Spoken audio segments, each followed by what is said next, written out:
Beautiful, isn't it?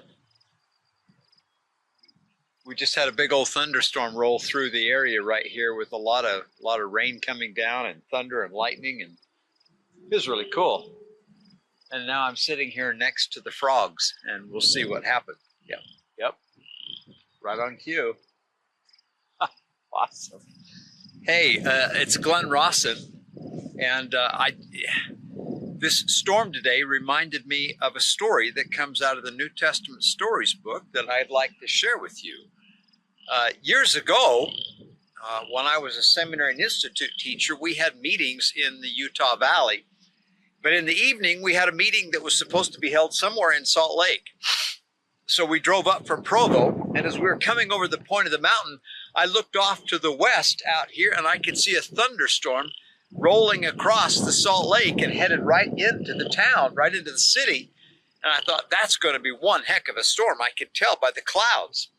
Well, the storm hit Salt Lake just as we arrived. And oh, baby, it was a storm. Thunder and lightning was flashing continuously. Debbie and I stepped out of the car and I want to go see this storm. Well, she wasn't terribly interested in getting wet in a storm, so I took off running.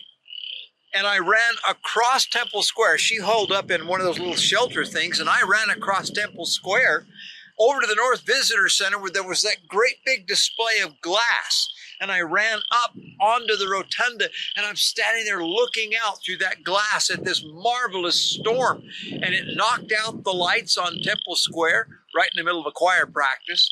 I mean, it was a great storm. Right in the middle of the storm, all of a sudden, I'm standing there, and I hear this deep, resonant voice. Learn of me, listen to my words, walk in the meekness of my spirit, and you shall have peace in me. Whoa. And I turned around and suddenly realized where I was standing.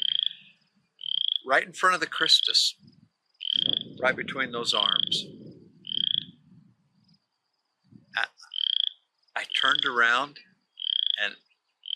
and then I walked over to the Savior and stood right in front of his arms and looked up into his face. And I felt an incredible feeling of peace. What a contrast.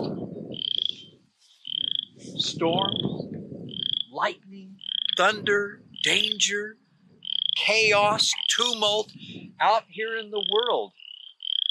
And yet, peace where the Savior was. I think it's still that way today. Every time I read the news or watch the news, it's all bad. It's always reports about shootings here and natural disasters there and terrible things happening everywhere and people hating and killing each other. Well, I don't suppose it's perfect in your world, but you know, when we come unto Christ, we find peace. And that might be the only place we can, is to find peace in Him. This is Glenn Rawson, listening to the frogs, looking at the storms off in the Wasatch Range. Hope you have a great day.